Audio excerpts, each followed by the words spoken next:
I've been throwing off the hump for quite a few years now, and found a sweet little technique to accomplish stemware. It's a little tricky, you know. You really have to find that center point underneath the form, and as you're compressing, really balance the piece on top. You know, you can only go so far with it, and it's taken a long time to really know what I can and can't do with this. It definitely accomplishes what I'm after a lot faster than having to throw a lot of these forms in two pieces. Most potters, when they make chalices or goblets, you know, will do that, and I occasionally still will if I'm looking for, you know, maybe a different look to the chalice. But I think this is just such a fun, satisfying way to go about it. You know, I'll even play with the forms and, you know, add little indentations like this and just give it a little bit more character.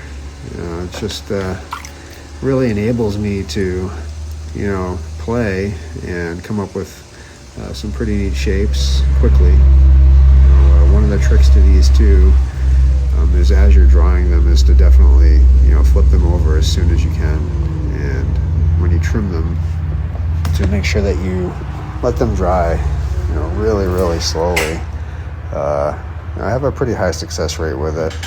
Sometimes these pedestals can be a little tricky with you know, S-cracks. I'm sure potters that have, you know, tried this in the past may have experienced that, but I really try to keep the base to a certain diameter, which seems to work. I don't go much bigger than what you're seeing in this video.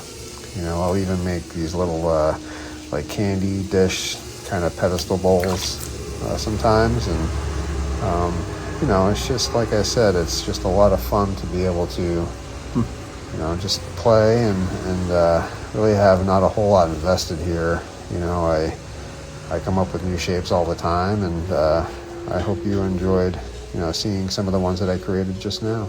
So if you're a potter, give it a try. It's so much fun. Thank you.